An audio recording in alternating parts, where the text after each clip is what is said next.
Kumusta, mga giliw kong kaibigan? Alam nyo ba na may mga doktor sa Japan na kahit 100 taong gulang na ay aktibo pa ring nag-oopera? Hindi ito dahil sa mamahaling gamot, kundi sa kanilang sikreto sa pagkain. Ngayon, ituturo ko ang 7 simpleng gawi para bumalik ang inyong sigla at humaba ang buhay. Bago tayo magsimula, i-comment ang inyong edad at kung saan kayo nanonood. Halina't alamin ang sikretong ito. Bilang 7, ang lihim ng temperatura na nagpapabago sa lahat. Napansin niyo ba, mga giliw kong kaibigan, na tayong mga taga-kanluran ay tila hindi mabubuhay ng walang baso ng tubig na puno ng yelo? Kahit sa gitna ng taglamig, gusto natin ng malalamig na inumin habang tayo ay kumakain. Ngunit ito ang katotohanan na hindi madalas sabihin sa atin sa mga klinika. Ang temperatura ng inyong pagkain at inumin ay mas mahalaga kaysa sa inyong iniisip. Ayon kay Dr. Makoto Suzuki na nag-aral sa mga taong lampas 100 taon ang edad sa Okinawa sa loob ng 40 taon, ang mga taong madalas kumain ng mainit na pagkain at inumin sa buong araw ay may mas malusog na panunaw at mas mababang antas ng pamamaga sa katawan. Isipin niyo ang inyong tiyan na parang isang mainit na kaldero na nagluluto ng sarsa sa kalan. Kapag bigla niyo itong binuhusan ng tubig na may yelo, hihinto ang pagkulo nito.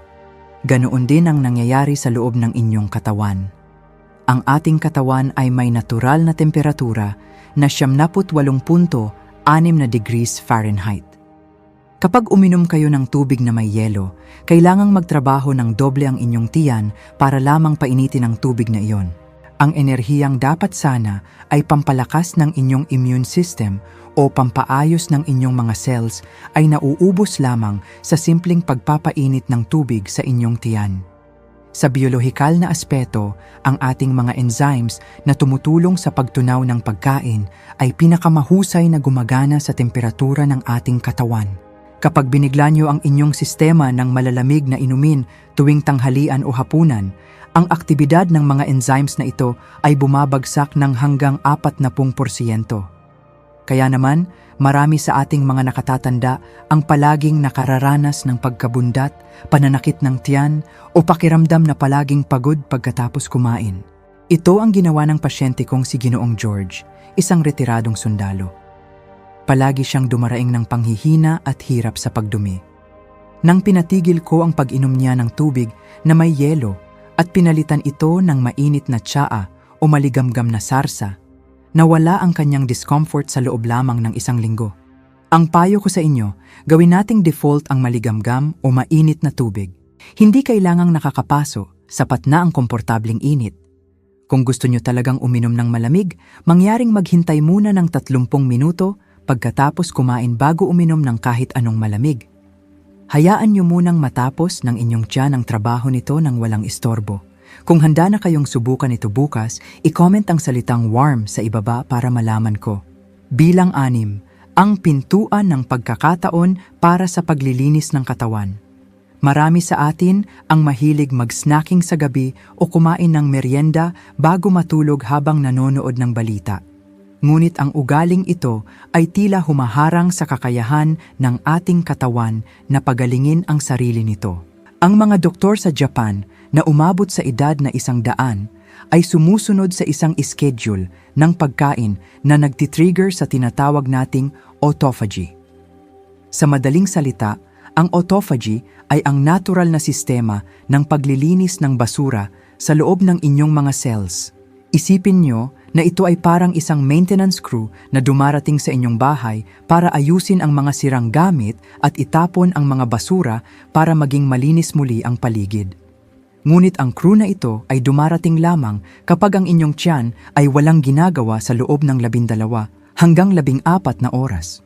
Si Dr. Yoshinori Nagumo, isang sikat na surgeon, ay nagbigay diin na ang pagbibigay ng pahinga sa ating tiyan ay susi sa mahabang buhay. Napatunayan ng siyensya na kapag binigyan natin ang ating katawan ng sapat na oras ng pahinga tuwing gabi, ang ating mga cells ay nagiging bago at mas malusog muli. Sa katunayan, ang mga taong sumusunod sa 12 oras na window ng pagkain ay may mas mababang tsansa na magkaroon ng demensya o pagkalimot ng hanggang 60% kumpara sa mga mahilig kumain sa hating gabi. Hindi nyo kailangang mag-diet ng sobra o gutumin ang sarili. Ang kailangan lang ay disiplina sa oras. Halimbawa, kung kakain kayo ng almusal ng alas 7 ng umaga, siguraduhing tapos na ang inyong huling pagkain sa hapunan bago mag alas 7 ng gabi. Pagkatapos niyon, tubig o tsaa na lamang hanggang sa susunod na umaga. Katulad na lamang ni Ginang Martha na dati ay laging nakararanas ng brain fog at hindi makatulog ng maayos. Nang simulan niya ang 12 oras na pahinga para sa kanyang tiyan, naging mas matalas ang kanyang isip at mas masigla ang kanyang gising tuwing umaga. Hindi na siya naging pabigat sa kanyang mga anak dahil kaya na niyang ayusin ang sariling gamit nang walang nakakalimutan. Simulan niyo ito ng dahan-dahan. Iurong ang inyong huling pagkain ng 30 minuto bawat linggo hanggang sa maabot niyo ang tamang oras. Ang inyong katawan ay may natural na kakayahang mabuhay ng lampas 100 taon. Kailangan niyo lang itong bigyan ng pagkakataong linisin ang sarili nito gabi-gabi. Bilang 5, ang gamot na 5 kulay. Napansin niyo ba ang ating mga plato rito sa Amerika? Madalas, ang makikita lang natin ay puro kulay kape o puti, tinapay, karne at patatas. Ngunit may malaking problema sa ganitong gawi. Ang ating katawan, lalo na kapag tayo ay tumatanda na, ay nangangailangan ng iba't ibang uri ng proteksyon. Kapag puro kulay kape lang ang ating kinakain, hinahayaan nating mangalawang ang ating mga cells. You see? Ang ating mga cells ay parang bakal. Kapag wala silang sapat na nutrients, nagkakaroon sila ng oxidative stress o parang kinakalawang sila sa loob. Ang mga nakatatanda sa atin ay madalas nang nahihirapang mag-absorb ng mga bitamina mula sa pagkain. Kaya naman, kapag ang plato nyo ay kulang sa kulay, mas lalong bumibilis ang panghihina ng inyong katawan. Marahil ay nararamdaman nyo ang palaging pagkapagod, ang pananakit ng inyong mga kasukasuan, o ang tila panlalabo ng inyong paningin. Madalas nating isipin na bahagi lang ito ng pagtanda, pero ang totoo, baka nagugutom lang ang inyong mga cells sa tamang nutrisyon. Ayon sa pananaliksik ni Dr. Setsu Yamada, ang mga komunidad na may pinakamababang antas ng sakit na cancer ay iyong mga natural na kumakain ng 5 kulay araw-araw. Ang pula mula sa kamatis ay may lycopene para sa puso. Ang orange mula sa carrots ay may beta-carotene para sa mata. Ang berde para sa paglilinis ng DNA. Ang puti para sa immune system. At ang lila para sa talas ng isip.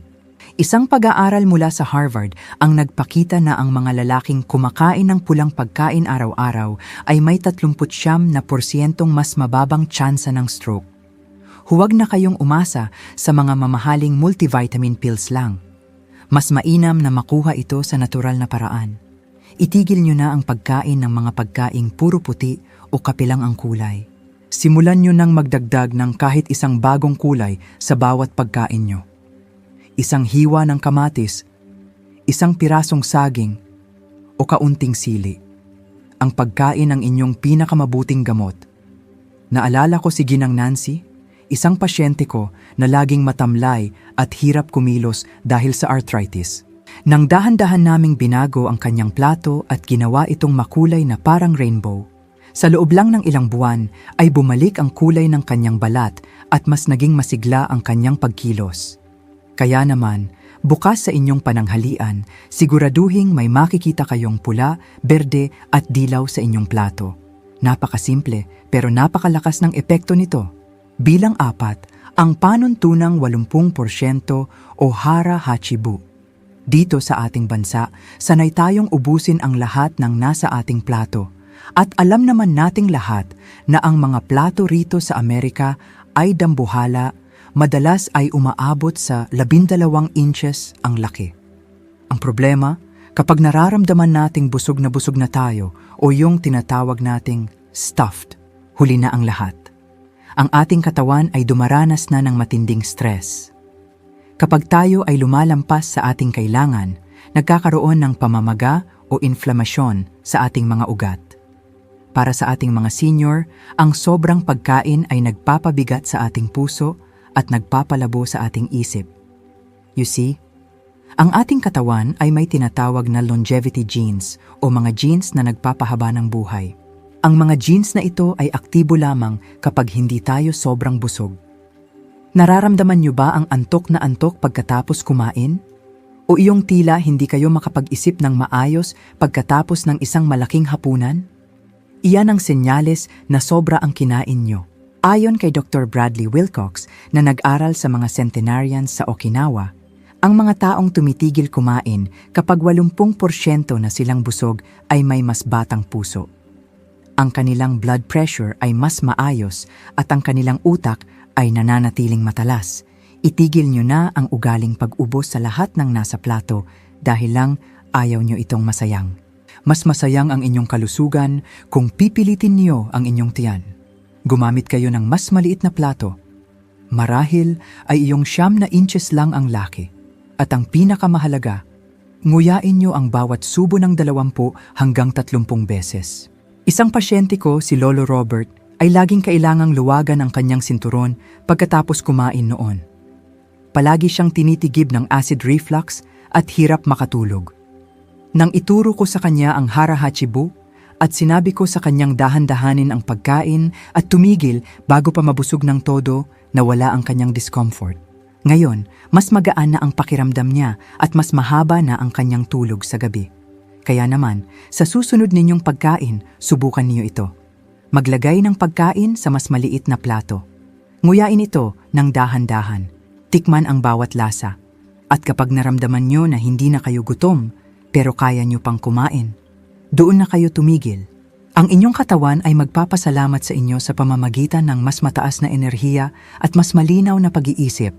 Bilang 3, ang kapangyarihan ng fermentation. You see, sa ating bansa, punong-puno ang ating mga grocery ng mga pagkaing nasa lata at mga processed foods. Ang mga pagkaing ito ay tila patay na. Wala silang buhay na enzymes. At ito ang nagiging dahilan kung bakit ang ating internal ecosystem o ang tinatawag nating gut microbiome ay nagiging mahina. Alam niyo ba na ang inyong tiyan ay may direktang linya ng komunikasyon sa inyong utak? Ginagamit nito ang tinatawag na vagus nerve. Kapag ang inyong tiyan ay puno ng masasamang bakterya, ang inyong utak ay makatatanggap din ng masasamang mensahe. Habang tayo ay tumatanda, ang ating katawan ay hindi na nakakalikha ng sapat na diversity ng mabubuting bakterya. Ito ang dahilan kung bakit marami sa atin ang palaging nakararanas ng brain fog. Iyong tila nalilito, o kaya naman ay palaging may seryosong problema sa panunaw. Ayon sa pananaliksik ni Dr. Satoshi Sasaki, ang mga taong lampas 100 taon ng edad ay may mga bakterya na naglalabas ng mga substances na lumalaban sa pamamaga. Ang mga bakterya na ito ang nagpapanatiling bata sa kanilang mga organo at nagpoprotekta sa kanilang memorya. Itigil nyo na ang pag-asa sa mga mamahaling probiotic pills na kung minsan ay hindi naman talaga gumagana. Balikan natin ang tradisyon ng ating mga ninuno. Simulan nyo nang magdagdag ng kahit 1 kutsara ng sauerkraut o yung tinatawag nating dila ng baka na fermented. O kaya ay 1 tasa ng mainit na miso soup sa inyong pagkain araw-araw. Ang mga natural na pagkain ito ay mas epektibo kaysa sa anumang supplement dahil ang mga bakterya dito ay buhay at handang magtrabaho para sa inyo. Ang pagkain ang inyong pinakamabisang gamot, hindi ang mga tableta sa botika. Naalala ko si Ginang Helen, isang mabait na lola na laging matamlay at tila nawawalan na ng pag-asa dahil sa kanyang mabagal na panunaw at palaging pagiging malungkot. Nang dahan-dahan niyang isinama ang mga fermented foods sa kanyang diet, hindi lang ang kanyang tiyan ang guminhawa, pati ang kanyang mood ay sumigla. Parang nagkaroon siya ng bagong buhay sa edad na 70. Kaya naman mga kaibigan, i-comment ang salitang gut sa ibaba kung naniniwala kayong ang kalusugan ay nagsisimula sa ating tiyan. Bilang 2, ang tamang pagkakasunod-sunod ng pagkain. Marami sa atin ang mahilig kumuha agad ng tinapay o patatas sa simula pa lang ng kainan habang naghihintay ng main course. Ngunit ito ay isang malaking pagkakamali para sa ating blood sugar. Kapag ang asukal mula sa carbohydrates ay unang pumasok sa inyong walang laman na tiyan, nagkakaroon ng malakas na spike o pagtaas ng inyong glucose level. You see, Ang paulit-ulit na pagtaas ng asukal na ito ay nagiging sanhi ng mabilis na pagtanda ng ating mga cells. Ang tawag dito ay glycation. Parang kinakaramele o sinusunog ang inyong mga cells sa loob. Sa ating edad, ang ating pancreas ay hindi na kasing bilis maglabas ng insulin gaya noong tayo ay bata pa. Ito ang dahilan kung bakit matapos kumain ng isang malaking sandwich o pasta, marami sa atin ang biglang inaantok o nawawala ng lakas sa hapon. Ayon sa pag-aaral ni Dr. Tsushimi Takanaga, ang simpleng pagbabago sa pagkakasunod-sunod ng pagkain ay makakabawas sa blood sugar spike ng hanggang 42% nang hindi nyo binabawasan ang dami ng inyong kinakain. Ang tamang paraan ay ito. Kainin muna ang lahat ng inyong mga gulay. Ang fiber mula sa gulay ay gagawa ng isang parang mesh o lambat sa inyong bituka na magpapabagal sa pag-absorb ng asukal at taba na darating mamaya.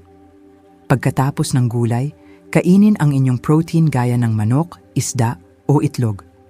At huli na ang inyong carbohydrates gaya ng tinapay, kanin o patatas. Katulad ni Ginoong Thomas, isang retiradong guro na laging nakakaranas ng pagkahilo at matinding pagkapagod matapos ang tanghalian. Nang sinubukan niya ang tamang pagkakasunod na ito, gulay muna, bago ang karne at huli ang carbohydrates, naging matatag ang kanyang enerhiya sa buong hapon. Hindi na niya kailangang umidlip ng matagal dahil hindi na bumabagsak ang kanyang lakas pagkatapos kumain. Subukan niyo ito sa susunod ninyong pagkain.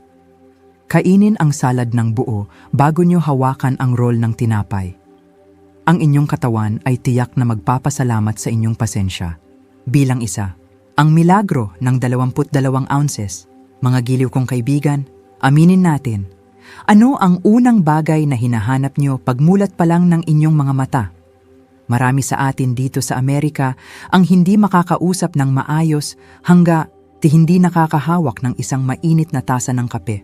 Ngunit alam niyo ba na ito ang pinakamalaking pagkakamali na ginagawa natin sa ating katawan? Pagkatapos ng 6 hanggang 8 oras na pagtulog, ang inyong katawan ay tuyong-tuyo.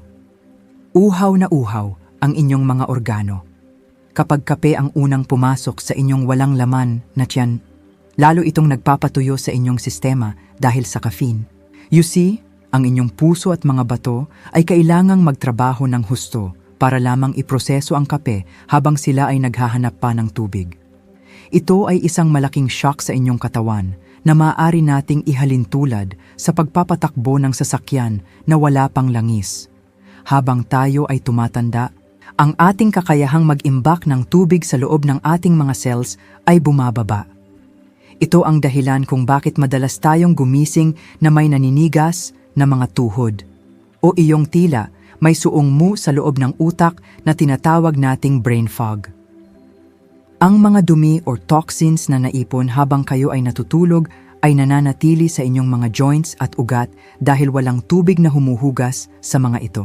Ayon sa pananaliksik ni Dr. Hiroshi Yamashita mula sa Nagoya University, ang pag-inom ng tubig sa tamang paraan tuwing umaga ay nag-a-activate sa tinatawag na gastrocolic reflex. Ito ang hudyat sa inyong digestive system na maglinis na at ilabas ang lahat ng basura sa inyong katawan. Napatunayan nila na ang simpleng ritual na ito ay nagpapabilis ng inyong metabolismo ng hanggang 20-40% sa loob ng susunod na 90 minuto. Naalala ko ang kwento ng isa sa aking mga pasyente na si Sarah Thompson, isang 70 taong gulang na lola mula sa Ohio. Si Sarah ay halos hindi na makalakad ng maayos dahil sa tindi ng kanyang arthritis. Ang kanyang mga kamay ay palaging masakit at matigas. Nang sinimulan niya ang ritual na ito, sa loob lamang ng 3 buwan, si Sarah ay nakaranas ng 70% kabawasan sa pananakit ng kanyang mga joints. Hindi siya makapaniwala na ang solusyon ay nasa kanyang gripo lang pala. Kaya naman, heto ang aking hamon sa inyo. Itigil niyo na ang pag-inom ng kape bilang unang inumin sa umaga. Sa halip, kumuha kayo ng 2 ounces o katumbas ng 600 at 40 mililitro ng maligamgam na tubig. Inumin niyo ito agad pagkabangon, bago pa man kayo magsipilyo o kumain. Pagkatapos inumin ang lahat, maghintay muna kayo ng 45 minuto bago kayo mag-almusal. Ang 45 minutong ito ay napakahalaga dahil ito ang oras na kailangan ng tubig para linisin ang inyong mga bato at pasiglahin ang daloy ng inyong dugo. Ang inyong balat ay magiging mas makinis, ang inyong isip ay magiging mas matalas, at mararamdaman nyo ang gaan ng inyong katawan na hindi nyo naramdaman sa loob ng maraming taon. Subukan nyo ito simula bukas ng umaga. Ang inyong katawan ay may kakayahang pagalingin ang sarili nito. Kailangan nyo lang siyang bigyan ng tamang kagamitan. At para sa mga doktor sa Japan, ang kagamitang iyon ay ang 22 ounces ng maligamgam na tubig.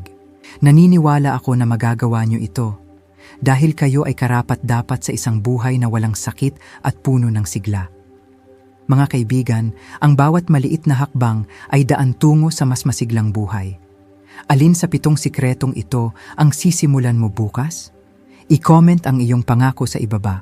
Huwag kalimutang i-like, mag-subscribe at ibahagi ang videong ito sa mga taong mahalaga sa inyo.